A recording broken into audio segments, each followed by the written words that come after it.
Previously on agentpalmer.com, Amazon Prime's Val explores the true heart of an artist. Crichton's The Lost World is Espionage, Extinction, and Evolution. And since my conversation with Tristan, I've been digging through my unfinished projects. This is the Palmer Files, episode 52, with one of my best friends, Christopher Hughes, a.k.a. Agent Parker, a.k.a. Triforce Dad 1984. We talk about anniversaries and celebrations, sentimentalities, traditions, attempt to understand how we got here, and much, much more. Are you ready? Let's do the show.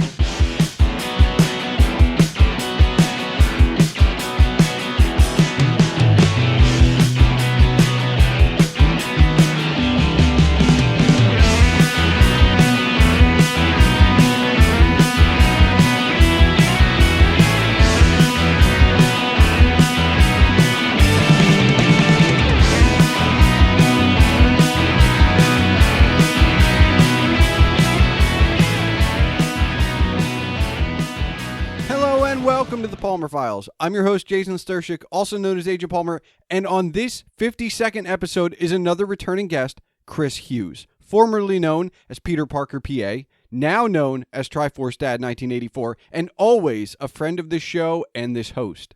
Now, I'm not one for sentimentalities, anniversaries, or celebrations, but I know someone who is, and that's exactly why Chris is here, as a confluence of numbers has occurred. Episode 52, this episode marks the end of 2 years of the Palmer Files. This November, this podcast's namesake blog, agentpalmer.com, turns 10, and Chris recently had a birthday and also recently celebrated 1 year of affiliate status on Twitch.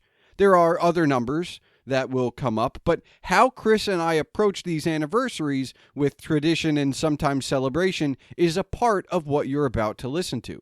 You'll also hear our story about founding businesses and working together, achieving longevity, moving on to the next thing, finding value in ourselves and our time, a quote from Taika Waititi, and a quote from Futurama, and, of course, much, much more. Now, before we get going, remember that if you want to discuss the episode as you listen or afterwards, you can tweet me at Agent Palmer, my friend Chris at Triforce Dad 1984, that's TRIFORCEDAD 1984, and this show at the Palmer Files. For all things Chris, you can visit TriforceDad.com, and you can watch him stream on Twitch at twitch.tv/TriforceDad1984. Email can be sent to this show at thepalmerfiles@gmail.com, and remember, your home for all things Agent Palmer is agentpalmer.com. So without further ado, remember, it's 37 bells for Chris, 1 bell for affiliate status, 2 bells for this podcast, and 10 for the blog.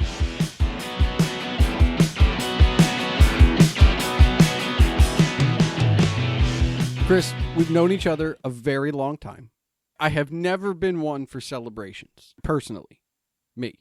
I don't really do the birthday thing. You do my birthday almost more excited than I do my birthday. I at least call you. I know, but to me, again, it's not a big deal. I'm the guy who realized I was at blog post 296 and went, maybe I should do something for 300, because clearly right. I've missed 100, 200. And this right here finishes the second year of this particular podcast. Yeah. But now we have to keep in mind, I do have the best birthday tradition with you, because I will send you the Aqua Teen Hunger Force Spirit Journey Formation Anniversary and update it with the number of bells that have to chime for your years every year. That's how much I celebrate your birthday. But like, that's more than you do for you. But yeah. So I understand the meaning of the passage of time, and hey, I've done 52 episodes now, or I'm doing 52. Let's hope we get through this one. But it's so weird because it's a very weird, like right now, this period of time is a very weird confluence, right? This fall, a few weeks after this episode will air, my blog, the namesake, agentpalmer.com, turns 10. When is that? November, first week in November. Okay. I don't know what I'm doing. Again, I only just realized that was a thing, right? A couple weeks before that, I will have an 18-year-old. You will have an 18-year-old, but you just not too long ago celebrated a year of streaming as an affiliate on Twitch. Yep. Your birthday just happened, and we can. It sure did. What did you make me do for your birthday, by the way? I made you drive your ass to my house and play songs live on the internet for a level 37 birthday concert live on Twitch. It didn't even occur on my birthday. It occurred on the day before my birthday, so I could spend my actual birthday with my family, and most of them slept in. So there's that. Look, and link available in the show notes. I have no shame for that. Like, let's get you some views. But if anybody wants to see me. Listen, I mean, we're currently on the road to 300 followers on Twitch.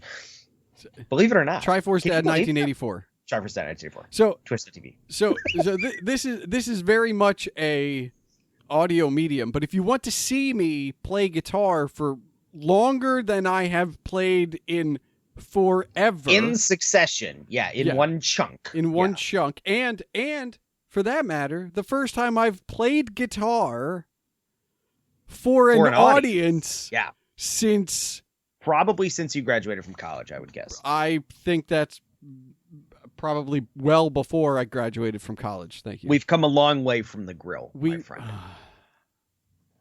But have we? Have we? So I want to ask you, because I've been thinking about the anniversary thing and the birthday thing, and I've narrowed it down for myself to one thing. Okay. I don't take compliments well. Yeah. And I don't receive gifts well. I don't know how. Like I can fake it as best as I can.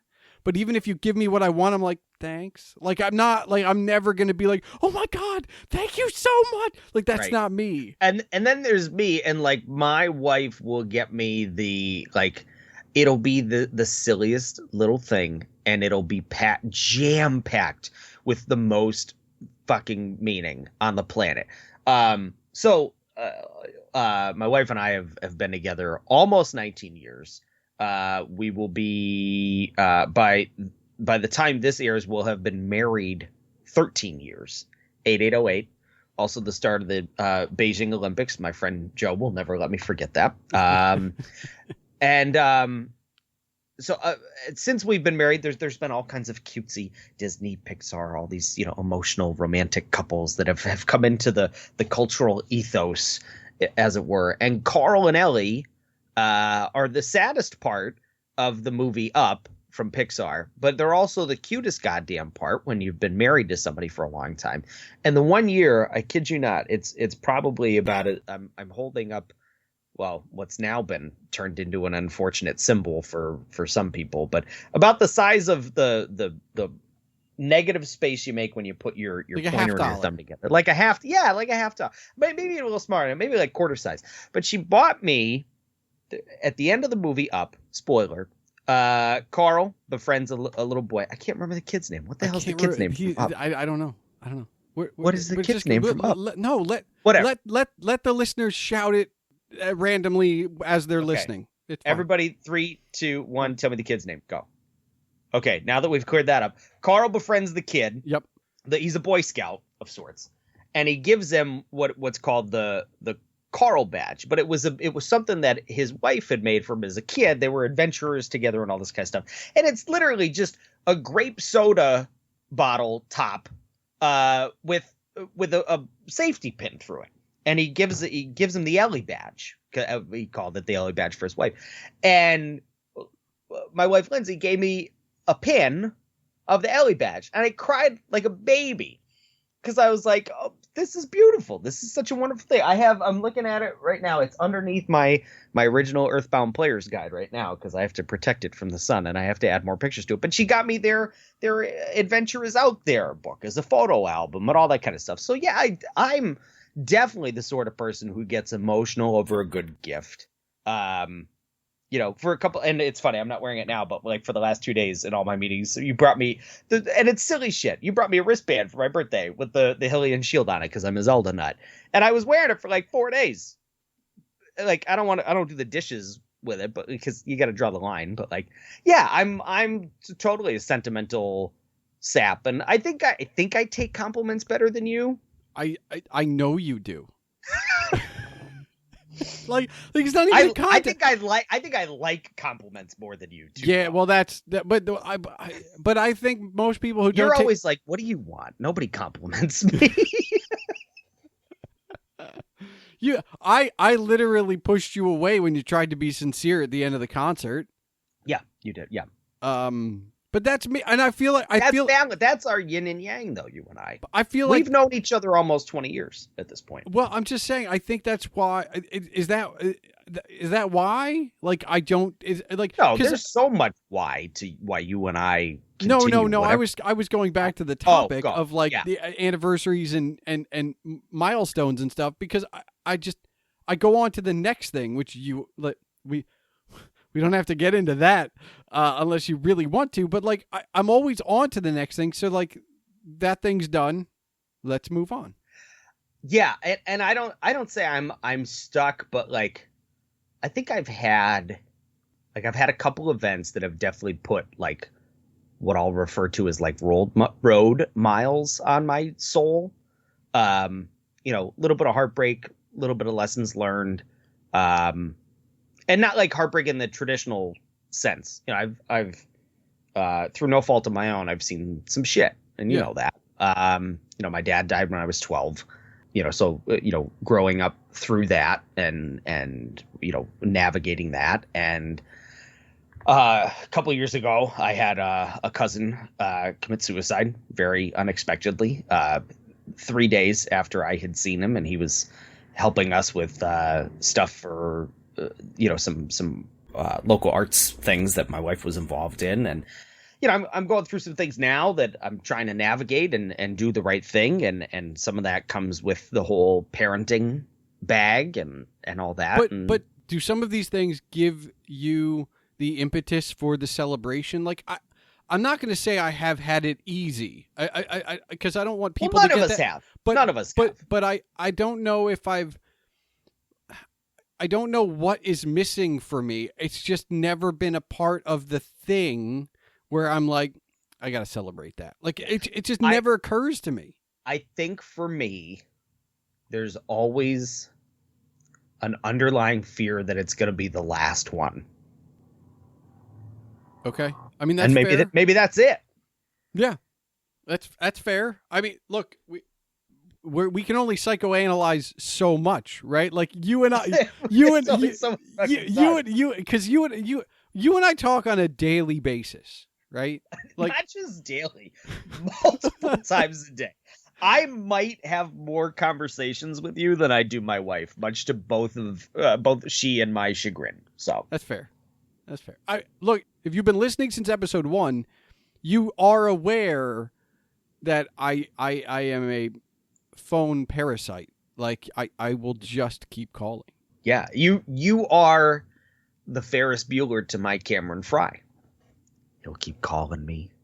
He'll keep calling me. He'll make me feel guilty. I'll go.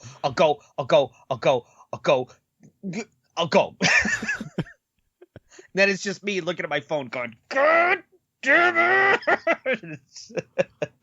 In fairness, yeah. Some of those things are like, hey, how you doing? Yeah. Good? But we're done. In all other things except for the phone, I am the Ferris Bueller to your Cameron Fry. 100. Well, you're the reason I left my house for the first time in actually, you know what? Well, let's also say there's been a pandemic. There has been a pandemic, and the last time I really left for an extended period of time was to see you, right? About 2 years ago, right after I launched the first episode of this show. Yeah. Was that the time I cut your hair in my kitchen? That was 100% the time you cut my hair. There we go. In your kitchen. Yeah. I gave you a straight, not a full straight razor shit, but I trimmed you up straight razor. I trusted you with a blade around my neck. Because that is trust. If nothing else, after 20 years of friendship, that is trust. I'm just saying, if you ever wanted to silence me for good, I had the chance. You had the chance. You're lucky you started the pod before you came up. That was there would have been too much guilt. Oh, I silenced a beautiful voice and a wonderful conversation. No. There's a reason I barely sang vocals back up during that thing. I don't sing anymore. Come on. I barely play anymore. I still don't understand what happened. Neither do I, and that's what's beautiful about it. Okay. Well, you and I have done that before. This is not understood what's happened around us. Yeah, of course we have. Fair. Yeah. Well, I look. We're going to talk about longevity for a second because the podcast is turning 2, but the blog is turning 10, and you've been not the main editor, but you've been the consistent editor behind. I've been Oz. Behind. Don't make any big head jokes. Yeah. That's fine. This is not the time. Okay. So. But you've been behind the curtain. I sure have. Yeah. And I've stepped out rarely. I have written. I would say very sporadically at this point. Like if you took the volume and gave me a percentage, it's very minuscule at this point. But yeah, there's been times where like I'll definitely jump out of the shadows and write some stuff. But yeah, Are you surprised I made it? Because look, you and I have started and stopped many things, right? Like so I guess the question, the real question is, what deserves longevity? No, are you more amazed that I've done this podcast consistently for 2 years, or that the blog is turning 10? I am not more amazed at the podcasting, because you could not shut the fuck up about other people's shows for the longest time and how this could be better, or this guest could have gone better, or they didn't prep, or they didn't this, or they didn't that. You had such a piece of your interest base just swallowed by podcasting for a while that I'm more surprised that the pod didn't overtake the blog just based on your sheer enthusiasm for the pod before you even had your own show. All right. Look, because you the thing about you is, and the people who know you personally or have listened to this and heard some of us riff on you know that you're always 10 steps ahead.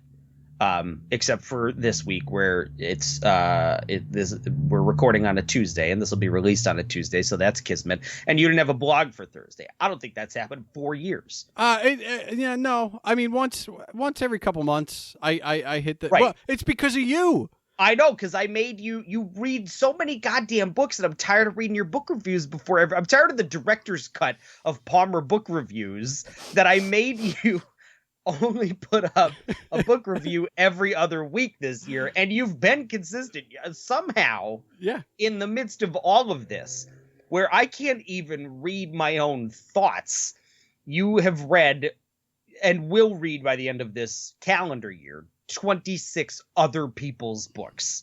Sure. I can't even get through my email in a day. Most people can't get through. I can't even get through my own email. I read the book. Look, let's be fair. I also work with demanding adult-sized toddlers, so. My books are always more engaging than my email. Come on. Well, yeah, because the conclusion's right there.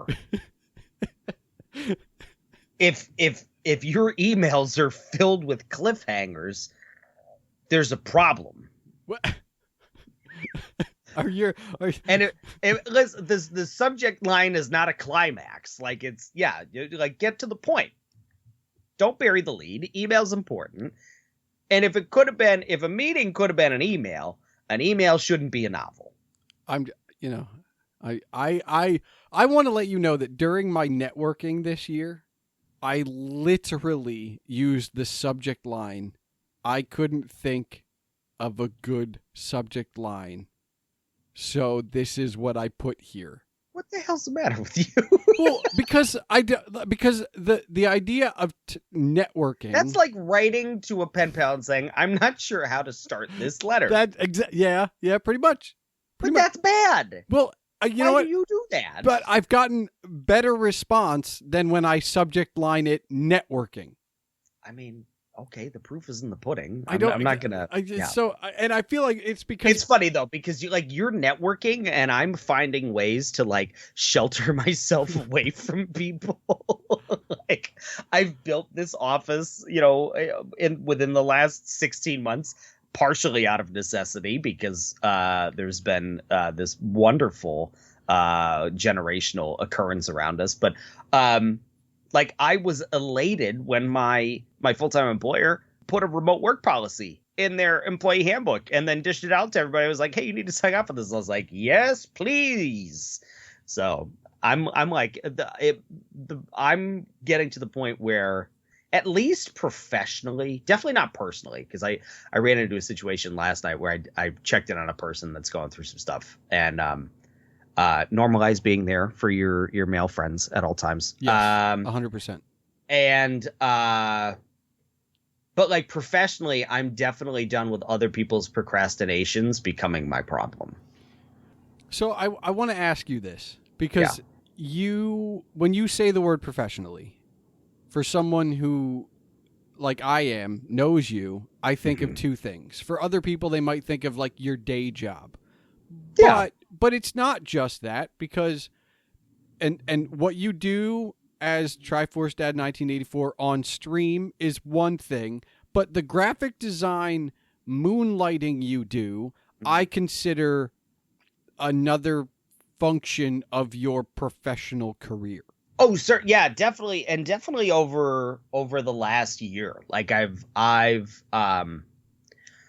and I think you and I have both run into this. So can we do the story? Like, I don't know if we did the story last time. I don't know that we did the story, but let me front end the story, because I don't want to bury the lead. I think it took a long time for both of us, and I think for one of us, Jason, it continues to take a long time. What? Give me a second. I'm getting to the point.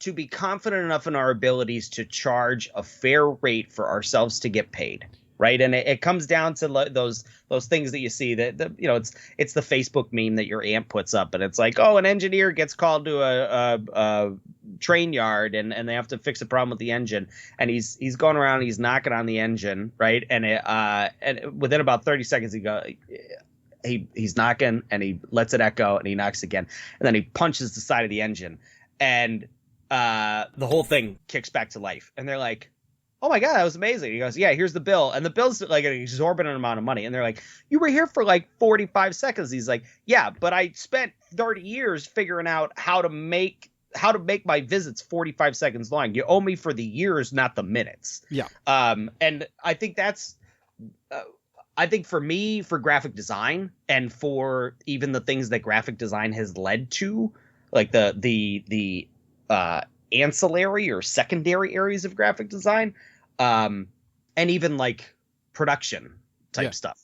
I think it took me a long time to convince myself that just because I knew how to do it and it wasn't for a 9 to 5, I shouldn't charge people fair rate because my time wasn't valuable. It took me a long time, and maybe, we're talking about anniversaries and all this stuff. I think it comes down to valuing your own time when you're good at something. Well, and I think I do a little better than you. We had a conversation recently, and I won't get too into the weeds with it, but you're starting to come to that point with a project that you're working on, and I think that's important. I just started to get to a point where my networking has led me to people I can consider mentors, and I've started asking them, right? Because, the episode 50 had a fairly big response because my mother pushed it. More than anything else. And a lot of people talk about the mission-driven conversation, the internal marketing, but the mission-driven work we talked about. And I feel like, and this is what I've been telling the people that when I can get to a point where I trust them enough, is like, I say yes to things that are mission-driven or that I believe in before I even talk about the money. Because while I do need to feed myself and have a roof over my head and clothes, for me the work is I've never been. You need to find value in the work as much as you do in the amount you're paid for the work. And but that's such a mindset change, right? Because for you and me, right? I go back to Lucky John. We took on whatever we literally took on whatever we could. Didn't matter what it was, as long as it was a client, we were happy. Yep. And then I did the same thing for the original part of Spectre. Somebody needed a thing, referral, done. Let's do it. Right. Yeah, and it's and so for context, everybody, we didn't backpedal. So Lucky John Media was a graphic design company that I had founded in college, and that many times you would help me run shit with it. You know, I had technically on paper a business partner, but like I ended up doing more favors than I did honest to God work. You know what I mean? Yeah. So, but you were there for that, and I was behind the scenes for Spectre as much as I was for which, by the way, I saw we're talking about Anniversaries. Spectre was founded a week before my wedding. Yeah. So I know 13, and yep. yeah, so it's that's an anniversary I don't have to worry about. Yeah, got that one down. And you didn't even acknowledge, or maybe you were going to. No, because that's a separate conversation, because I still haven't figured out like what to do with that, because the Palmer brand overtook it. Like, no, that's what people know me by. I don't know. I think you've invested more into Palmer, at least as far as like the time is concerned. Yeah. And it's not that it's a better brand; it's that you made it the more successful brand. That's fair. I mean, I will say, as much as I love the logo Ryan did, the original Spectre logo, that is my. It's you. Me. It's literally you. It's literally me. That's still a favorite logo that I don't use enough. I'll use it to promote this episode. Why not? There you go. I haven't used it in a while. And what's funny, and we took that photo. We took that photo. You and I both did. Like, that was one of the few times we posed it. You were at my old house. My oldest was younger than my youngest is now, and okay, secret baseball, because I don't think they can do anything about it now, but like, we were using maybe not so legal versions of Adobe Photoshop for special effects. Well, that's fair, but we also, it's one of the few, I think it might be one of the first times we collaborated on a digital graphic design project. Like, you and I had done menus and stuff and passed it back and forth to share the work. But this one, it would, like, because it was not just a picture of me, it was a picture of me stylized, and we went back and forth on like layer after layer of, like, I have stubble on my face, and we went through so many variations. I remember that there was like, okay, now it looks like I have a full beard. Let's see if we can do it with the stubble. Like, we got into the weeds so much. I mean, you want to talk about how a brand can be personal. You know, make it your face.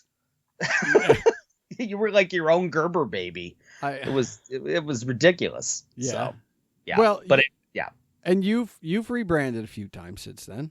Oh, certainly. Yeah. I mean, I used to run around as Peter Parker, PA, which worked better when I was a journalist. But now I think the Triforce Dad vibe fits. I kind of like where I'm at, and branding is different now too, right? Like, branding is, you know, it was a business card logo or a letterhead or whatever it might be. 100%. I don't. Now it's like, how good can this thing look when all the edges are rounded off by every single platform I'm going to upload it to, and how do I make it look right, and all this kind of stuff. So there's a lot more technical consideration. Zoom out. How's it look on Twitter, as an example? How's it look at 25 by 25 when you're just looking at it as just an icon next to the tweet, right? Like, it's, or even on Twitch. You know, we talked about Twitch. How does it look on the profile versus on the sidebar? How does it look on mobile? How does it, you know, like, even I've even got, like, on my Twitch now, it's terrible because I haven't built it, but I'm trying to build a template, because depending on the device that you're viewing things on now, the header image, the hero image is different. So you have to compensate for all these things. People don't realize the nightmare that graphic designers and social media managers go through to make everything precise. Yeah, if you don't, it's such a lost art. I experienced it firsthand the other day. I got a document from the president of the organization that I work for, and literally my instructions from the president. Right, it was forwarded from their secretary, and it was like, so and so needs this Word document, you know, made to look nice. See their instructions below. And literally, the instructions for the president of my organization, who I know personally, like, I'm, you know, I can go walk into their office. They know who I am, and literally the instructions were: this needs to go to Chris for artistic stuff. I mean, I send stuff to you for artistic stuff. Verbatim. Yeah, but you don't, we're not in a contractual relationship. I mean, I feel like we probably are. Sometimes Good luck getting out. Where's that paper? Give me that paper. There's no paper. No. I mean, just look, the paper of our hearts. But honestly, when you talk about that stuff, when you talk about graphic design, social media, even website stuff, when you talk about podcasting, when you talk about creating anything, it always 100% goes to your favorite Futurama quote. Oh my God! Like, if you've done things right, people won't be sure you've done anything at all. 100%. I mean, or like an electrical fire, or if you set a building on fire for the insurance money. Yes, sure, if you make it look like an electrical thing. I was God once for a minute. Yes, you were doing well until everyone died. I live like people get, like Veni Vidi Vici and all this kind of stuff tattooed. If I were going to get like a quote tattooed, it would probably be, if you've done things right, people won't be sure you've done anything at all. Because, and it comes down to, you've experienced this professionally and personally. So have I. If you're on your shit, right? If you're on your shit, you make it look easy. And because you make it look easy, people think it's easy. And then all of a sudden you go away and people go, how did you do all this stuff? And I was like, because I put the time in, I put the hours in to be good at the thing. Yeah. I'm doing silly stuff now, right? So like, this is some real like inside baseball stuff. But like before we were getting on the call, right? I have a free plugin for After Effects, and I follow a bunch of esports people because I have to for work and try and keep up on trends and all this stuff. But one guy literally put up a video of like him spinning like a pool cue around.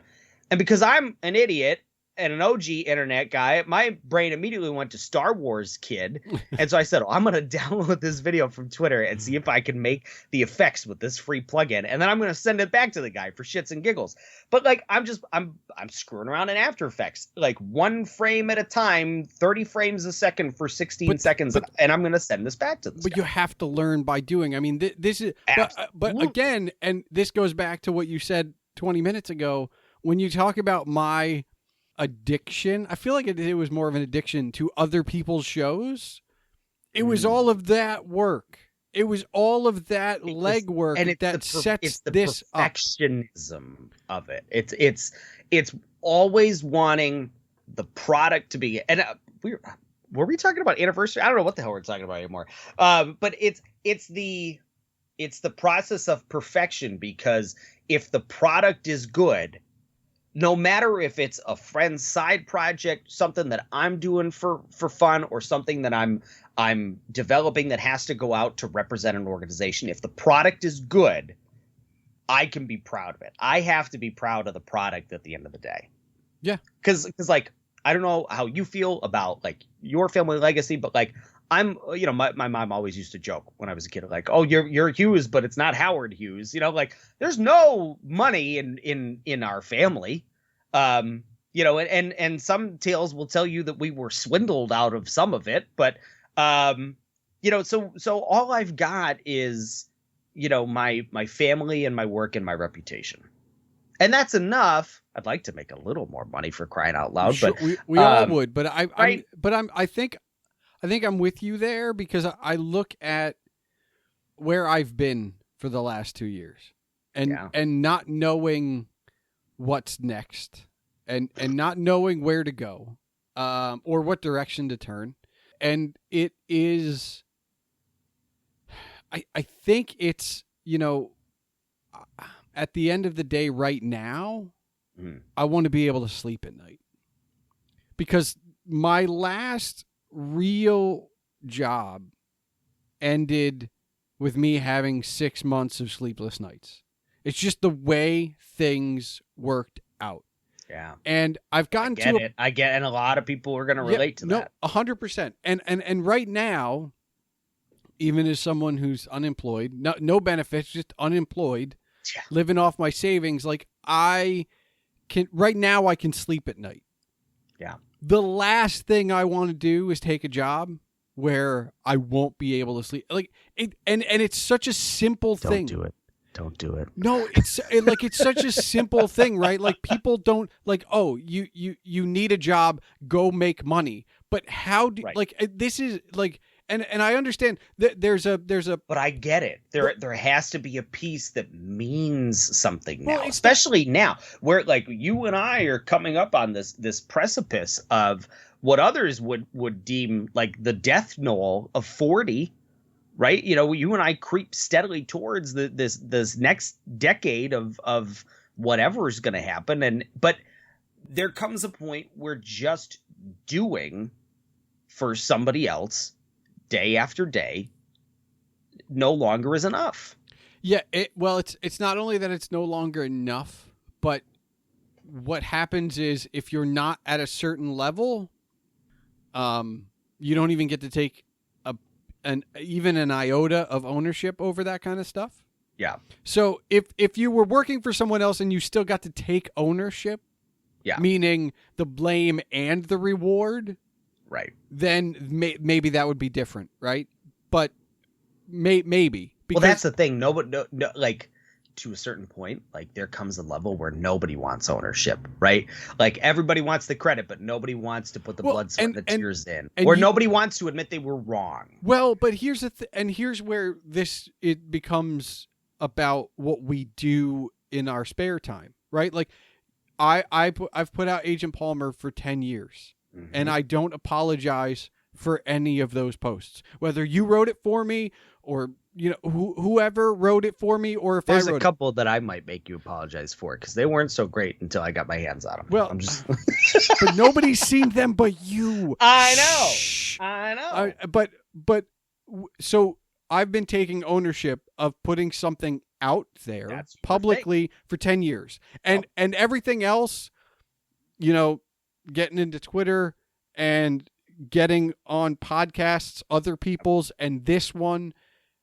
I completely take ownership over all of it, 100%. Like I don't hold back from that. You've been able to build it too, like But it's also like my tweet deck has 13 accounts, right? Yeah. I think maybe mine included. I think yours is on there. It might be in there, yeah. But I also take ownership over that. Like, and I know, so Bill Sweeney, I still have his. Right. And when Bill was still putting out the Wicked Theory podcast on a regular basis, I would tweet for him. Sure. And there were times when he would call me and be like, what'd you do? It's like, sorry. But I knew I was doing it, right? Like I've had experience, and it's one of the things where I have no problem taking ownership over that stuff anymore because I've been doing it for so like I just expect that I'm going to put this out there. Blog post, podcast, tweet, it doesn't matter. I'm going to put this out there, and whatever happens. But I put it out there.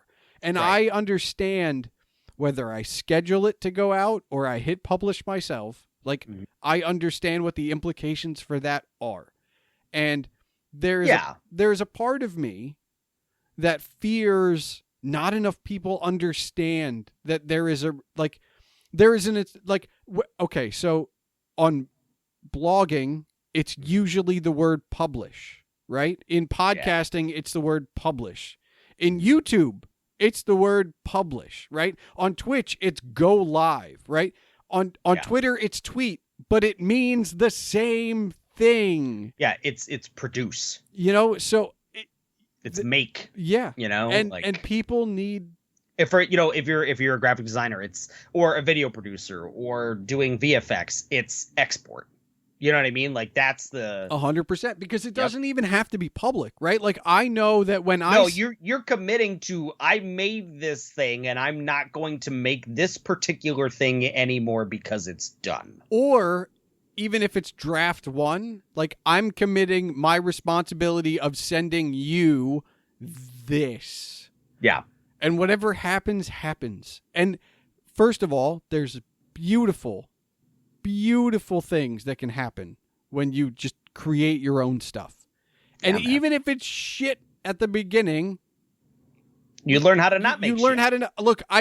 My first posts are still there. If you want to go through however many pages that is, right? Like they exist.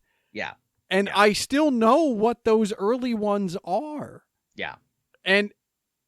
But I've changed. They're the start. You don't become an oil painter overnight, especially because they don't dry that fast. But so maybe a bad example. But you no, and it's like, and it's for me, like I don't mind that it's like that's where it comes from. Right, but like when you make, and I'm sure you encounter this as a writer who reads, right? I'm a designer who tries to soak in everything, whether it's reference material or being able to pull a Futurama quote out of my ass at a moment's notice. Like one of the best books that I've ever read to fight that imposter syndrome is, okay, am I making my own thing or am I making somebody else's thing in my image, is Steal Like an Artist. Yeah. And so that is when I get down on myself about the things that I'm making, if I don't believe in them anymore, like for whatever reason, if it's personal, professional, side job, whatever, that's a great, like, bring me back from the brink kind of a thing. But where you're going to be influenced, and you can't help it. You literally can't. Like, and my favorite thing is my favorite idea of this is West Wing, where Toby says, as a speechwriter, talking about like good writers borrow, great writers steal, and that Sorkin stole from someone else. Like that's not even from Sorkin, right? Like that. Yeah. That's the impetus is in that moment it worked, but it worked for somebody else before then, and Sorkin pulled it from that, right? Like, and now I get to steal that again, right? So and it's weird, you've built this whole kind of a thing, where you're making every single day. And like you and I have talked, I have this little pet project in my head, and I keep finding more people who are doing pieces of it and doing it well. And so like I'm working on what could potentially be a huge shift in what I would do day to day, but hopefully for the greater good. You know what I mean? But it's not just about that, because it is about creating, and it also goes back to being close. Because I'll occasionally, and I'll put you on the spot right now, like I still have the notes from the book you were gonna write. Like there are pieces. He's shaking his head. I'm shaking my head at you. But there are pieces of projects from our past. Oh my God, so many pieces. I have them too. Like it's not just one-sided here, right? But like there are things we know, but we always tend to find a way to hold ourselves accountable to the ones that rise, right? Like the ones that make the most sense to put the energy in always ends up being where we are, and not by like any fault. Like there are tons of things like we could also be doing, but you're streaming and I'm like this is what we're doing right now. This is the thing that we're making presently. But and presently is the key word, because you and I are not sedentary. Oh my God, no. Like while the blog, no, maybe me more so. But you know what? You could. I've spent my life as a parent playing things safe, and I've had a couple of things that have happened recently that have kind of made me go, well, was it worth it playing it safe? And so that's where this kind of squirrely idea that I have in my head comes from. And that's where, putting myself out on the internet to act like a goober in 3-hour chunks, multiple times a weekend and stuff like that. Like, I don't know if it's midlife crisis worthy. I don't know if it's worthy of that title, but I'm tired of playing it safe. No, but at the same time, right? And I can hear it from certain people. What do you mean you're not sedentary? You just said your blog's turning 10. Well, sure, but go read that first post. Go read one random post from every year of those 10 years. I as a writer, I have changed. My perspectives have changed. the things I write about. Like I'm and that's part of why I challenge you too. You know, like we've been busting each other's chops ever since January that I would only let you write a book review every other week, but like you needed to stretch and I needed to be the one to stretch you. I could, as the guy who edits many, I would say borderline most of the posts. I think I had the ability to do that because I didn't want you to get stale. Yeah. I mean, it's also, look, I've done some challenging things for myself too. Like I started the blog. I chose the brand name based on a movie and never and read the book after. Read one book and went, I'm going to read all the stuff this guy does. And now behind me is every book Len Dayton's read. Sure have. And I still have like 6 or 7 to go. But none of that exists in the first few years, right? Like that's something that started later. And actually, I've turned myself into a reader over those 10 years. There was not many books Same thing with my brand evolution, right? You know, the Peter Parker PA brand started because I used to be a journalist and I showed up to a high school softball game with a camera around my neck and some kid looked at me, hey, Peter Parker. And I went, yep, that's going to work. And then when that brand, absolutely. So, and when that brand had kind of run its course, you know, I laugh because the Triforce Dad moniker came up when I couldn't use my old username for everything on the PlayStation Network. And so Triforce Dad was born out of necessity. But like you and your Len Dayton inspirations, like I had played several Zelda games. I had not played all the Zelda games. I'm slowly playing all of the Zelda games. That's happening now. And so I think, and it comes again, it goes back to that steal like an artist. Like I think you have to find ways to continue to be inspired by the things around you and just go, instead of just like most people go through day, go, there's a thing. It's a fucking bird. That one's red. Like, no, like you gotta stop and you gotta take a moment. And you gotta watch the red bird, right? And you gotta see where they go, and you gotta watch them find the nest, and you gotta see them find the brown mate, and take an appreciation for how two creatures of the same kingdom, phylum, class, genus? Order, family, genus, species. Is it species? I think it's species. I think it's just whatever. Species. But like the same type, like cardinals. The males are bright red. The females are brown. And for some people, I would say like almost dingy and underappreciated. But like until you put those two together, you don't get more cardinal. Like those little things. Well, and you and I. So last episode, Tristan and I talked about having unfinished projects, right? And you and I both have our fair share, and I'm not going to go there by the bucket. But what we do also have in various different ways is the notebooks and the digital detritus of like, that looks cool, I'm going to save that. Now, we may never go back to that one image we downloaded from that one tweet 5 years ago.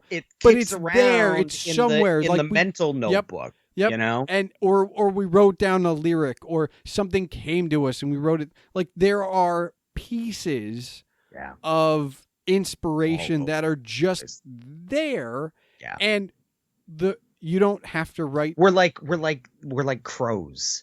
Like we try and find shiny things and we bring them back and we put them in a little fucking pouch and we keep them for later. And if we're lucky, and if we trust people, we'll give them a shiny thing. Well, this is the thing, right? You don't have to take the quote and write a book. You just writing down the quote as something that inspired you to do something is enough for now, right? Yeah. It's building blocks. I'm looking at one right now. I've got these DIY sound panels in my office. And I wrote it down. Taika Waititi was one of the keynote speakers at the Adobe Max conference in 2020. And at one point during his little video presentation, he said, create a bit of chaos. Yeah, it's a terrible Taika Waititi impersonation, but my Korg is better. But like but Korg didn't say that, did he? No, piece off, Ghost. It's freaking gone. But that it's always right here up to my right, and so like, okay, like what can I do to throw a new how do you Iron Man to it and create a new element? You know what I mean? Like what do you do to change shit up and to use all your skills to challenge status quos and shit like that? See, and it's funny too because like we've both kept doing things, right? Like we've maintained a foot in the pool. Maybe we weren't swimming, but like we never left. And as such, we've continued to create, even if it's just a little bit of chaos. Stuff. Like the pool has never been like glass. There's always been a ripple. There's always been a little splashing. There's always never a something. Frozen layer on top of the pond for you and I. No.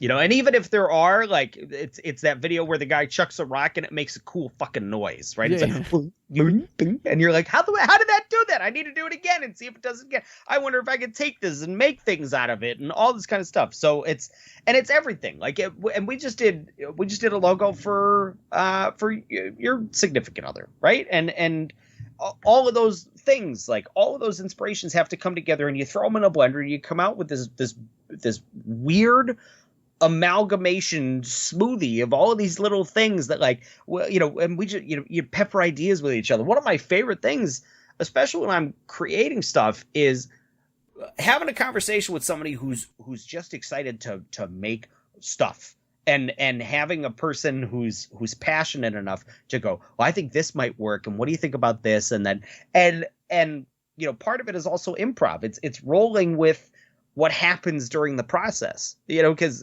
some of the design jobs that I've had, like, the clients have had better ideas than I have. That's been a rare but treat, a rare treat. But it's happened with my last three, which I'm all out of mana now. Like, so, I don't know what to do. Like, so I want to tell you, right? In the early days of the blog, in the early days of the podcast, I got the same thing. Right? Is he making any money at it yet? Like, it's a thing, right? Like, it's a thing, especially when you tell someone this is something I'm passionate about and I'm doing, and the first thing most people want to know is, are you gonna make any money at that? And look, I have said before on this podcast, I could easily change the blog to be more successful in terms of other people's standards, numbers, traffic, this, that, and the other. And I could easily Google ad revenue. Yep. And I could change this podcast to get more listens and do certain things. Yeah. But then I wouldn't want to keep, like I wouldn't be approaching 10 years with the blog and 2 years with this podcast if I was trying to make like them for money. Sanitized thing. No, I want to do this because it's fun. And that's the funny thing about, like, the last year, to go back to our original discussion, like, I've been a Twitch affiliate for a year, right? But when I started, I was taking it so non-seriously because I was just trying to prove to people at work that our esports team was chasing white rabbits on the wrong platform. We were trying to gain this following on YouTube, right? And within a matter of 3 months, I had reached affiliate status. And there's metrics. It's like 50 followers, certain number of hours a week, certain number of average viewers. I can't remember what the fourth one is. I think it's a certain number of days that you have to stream out of 30 days, right? I think those are the four. And I had achieved that and opened up the opportunity to make money at a thing I was legitimately goofing with by accident. And it was almost like this beautiful accident. And then, like, we turned around and we went, okay, I just proved it can happen. Our team already has affiliate status based on its followers and its, all this kind of stuff. And we've already applied for it. Let's go. And the first time we hit live for that organization, playing a game that we don't play competitively off season, we had a sub. and just by receiving a sub, we had effectively made more money in 15 minutes than we had in 15 months trying to chase the same level of success on YouTube. But to you right now, you are making some money. I am, but it's residual. It's residual, but you're having fun, right? Like you're not going to change everything. You're not going to change it all just to be like, well, Chris, if you do this, you can make an extra $5. I would do a lot of things for an extra $5. But it's got to be fun, right? Like, it has to be fun. And listen, I by accident came up with the best breakdown of Twitch. I will turn on a camera in an office that I built for myself, and if a teenager who I've never met face to face pushes a button to spend imaginary currency, I will do push-ups live on the internet. What part of this is an entertainment? Like what part of this isn't, I'm not making people. Now, granted, when we did the concert, the 37th birthday concert, we said, if you sub, we'll play a song. If you drop 100 bits, which is $1, we'll play a song. We were like digitally busking basically at that point, right? So it's the most money I've ever made playing. Yeah, right. But if you want to, you can game the system. Listen, nobody's gonna turn on twitch.tv/TriforceDad1984, shameless plug, and watch me lick a fake ear on an ASMR stream. Nobody wants this 37-year-old poorly taken care of body in a hot tub stream. I know who my audience is. I know what they show up for. And I think they show up because I'm genuine. I think that's the other thing that's happened. But you and I have that. Like we are genuine to a fault. And we are us, take it or leave it. That's 100%. And lesser men have failed. You know what I mean? Like it's just it is. And listen, I know there are some things that I do that I'm an acquired taste.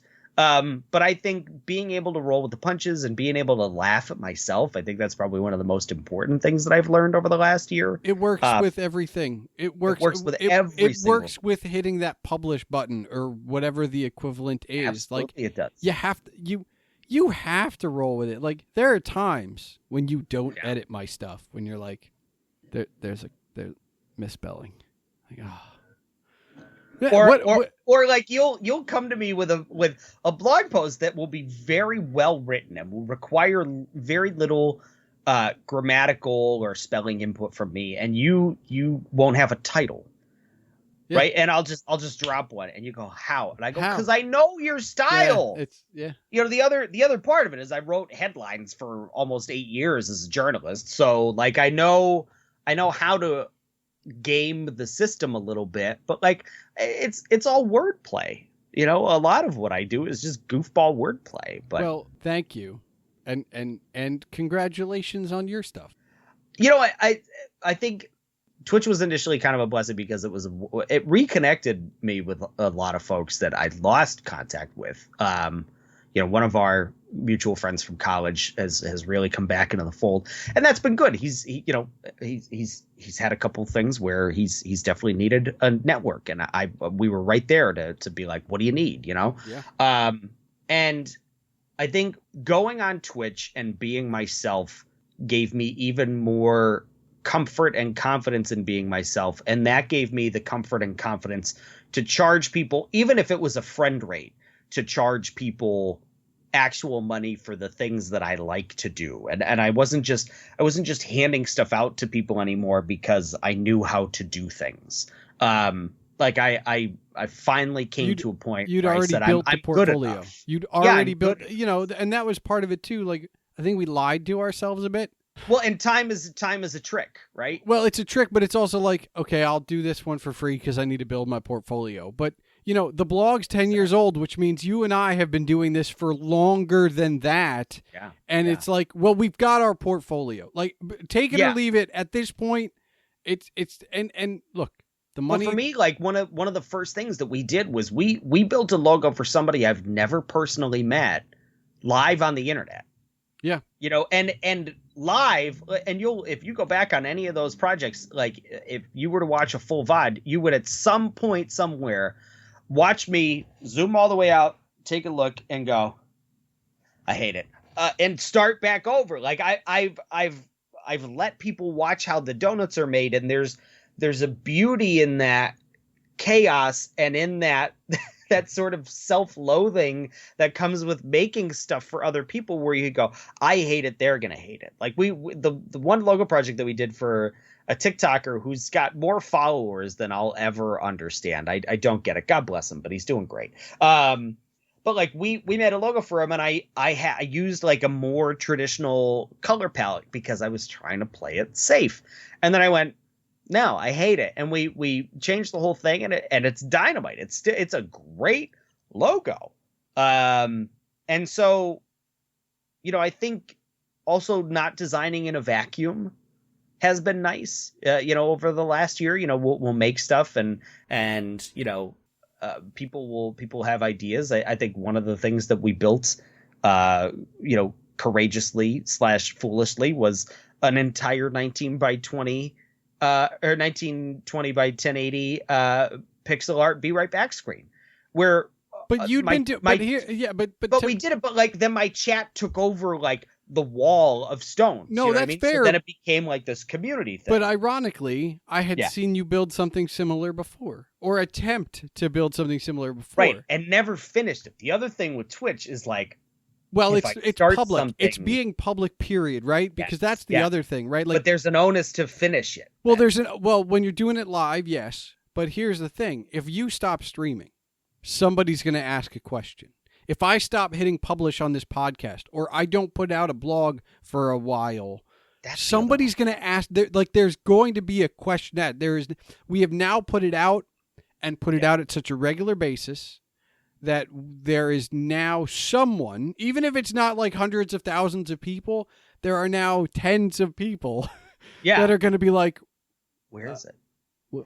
That's the new hard part, right? Is the I think when you build an expectation over the course of a year, or 8 or 10 or 2 or whatever it is, when you build an expectation, if you're like you or I, you don't like letting people down.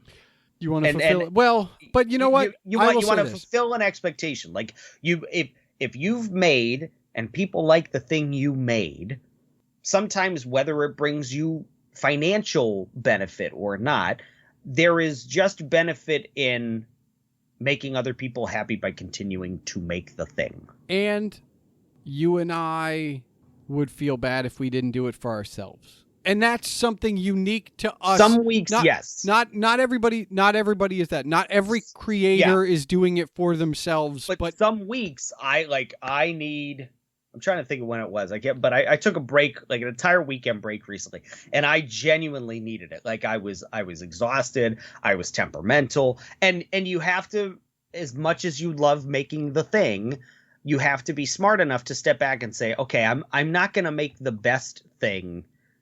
Because I'm not at my best right now, so I need to get myself better, not just for me, but so I can continue to make good things. And this is why I always maintain some backlog, some work ahead. Well, you give yourself wiggle room to not make a thing for a couple of days where I'm just like, oh shit, the thing is coming up. And that's, hey, sometimes you need it. But look, best work is done in that moment. It may seem like I always have something, right?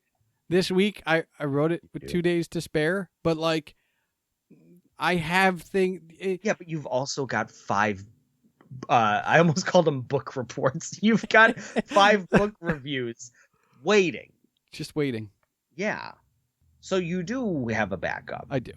Yeah. You were just so busy reading, you couldn't figure out what you were writing next. Yeah, fair enough. Anyway, I'm just saying, congrats on a year and another year. Fun. It's been fun. I think doing it was kind of a blessing to have the year happen around the same time as my birthday, because it gave me an excuse to do something completely different. We made something completely different the other day that I don't think we ever thought we might do. Not even on my radar. No. And I think that was there was magic in that level of chaos of it, though, wasn't there? Like, it was just like, we didn't know what we were playing next. We didn't know who was singing what. For half of the songs, I couldn't play and sing at the same time, so we let our friend Rob sing. Like, it was just like, it was wacky. And that was the other beautiful thing, right? You guys got to meet somebody that's part of our little family that we built over we call it the Triforce family, and there's some truth in that. There is an extended family feeling for a lot of these folks that we tend to hang out with for hours at a time on the internet now. I'm starting to understand my kids' friendships more.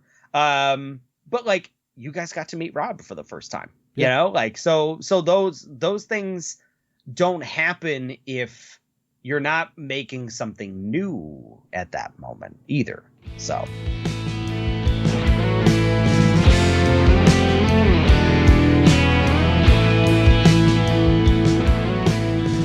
2 years.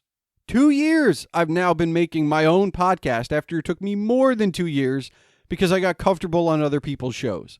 I have some ideas for year 3 and already have something special planned for year 4, which might not surprise any of you who've listened to this podcast episode or some of the previous ones, but for the moment, let's stay in the present. I wanted to make my own show to prove to myself that I could, and I make sure that I'm at my best each time I hit publish and try to get better with each episode. My goal remains the same, to educate and inform you, dear listener. Hopefully, each episode gives you something to take away from it, whether that's a good laugh, a life lesson, or anything of value. I appreciate all of my guests, but I might appreciate my listeners even more for coming along for the ride. If this is your first episode, your 52nd, or somewhere even greater than that among the Palmer Files, thanks. If you've discovered me last week or 2 years ago, I'm glad you pressed play. Hopefully, you'll continue along the journey with me. And while we're at it, why did you press play on this podcast? What is it that you are searching for or celebrating? Let me know. Thanks for listening to the Palmer Files, episode 52. As a reminder, all links are available in the show notes, and now for the official business. The Palmer Files releases every 2 weeks on Tuesdays. If you're still listening, I encourage you to join the discussion. You can tweet me at Agent Palmer, Chris at TriforceDad1984, that's TriforceDad 1984, and this show at the Palmer Files. For all things Chris, you can visit TriforceDad.com, and you can watch him stream on Twitch at twitch.tv/TriforceDad1984. Email can be sent to this show at thepalmerfiles@gmail.com. And remember, your home for all things Agent Palmer is agentpalmer.com.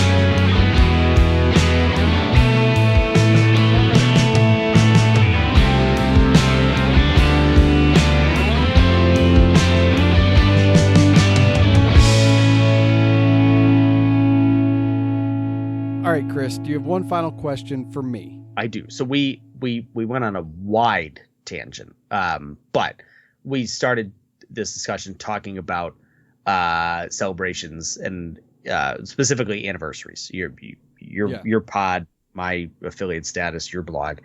So I'm gonna put you on the spot a little bit, but I feel like I can do this because I've known you for almost 20 years, right? Do you think, if/when you get married, ever, you will feel differently about anniversaries or those sorts of celebrations? No, because well, here's the thing. So I know what my anniversary is now for my relationship. Okay. And I will, and I know. Do you do like a thing? Do you do a thing? I try to do a thing, but okay. Not for me. Right? Like, so this is yeah. where, this is the thing. This is fascinating. It's not for you. Okay. Yeah. Well, it's same with birthdays, right? Like What a birthday! It's your birthday. But you give your mom flowers. Like that's a thing, but right? That's a thing. But here's the thing. But that's for my mom. Like I can get. I understand the people who it means something to me. Like to me, it's a waste. Like I'm not getting up for my own birthday. I don't even get up for other people's. But I understand what it means to them, right? Like I understand what it means to you. So I call you and I check in. And there are other dates on the calendar where I call you and I check in. I know what it means to you. Right. So that's why it's not about me. Do you know what I mean? Like I'm doing it. No, I'm not doing it for myself. Like I'm not. I'm never throwing myself a party. It'll be for someone else. Right. Like that. There's a part of that I guess yes is selfish. Right. But then there's me. I'm the only driver in my house. So like I had to drive to the store on Saturday so that we could have a birthday cake. It wasn't like, well, I won't have a birthday cake. No, we're going to get a birthday cake. It's my birthday. And meanwhile, if my mother isn't hanging out with me on my birthday, I don't have cake. I will get a cake for my birthday just so my mother can have cake on my birthday. You're such an altruist. That's it. Yeah. Otherwise, nah, no thanks. It's fine. Save the icing. Well, I'll send Steph a card of condolences then, I guess.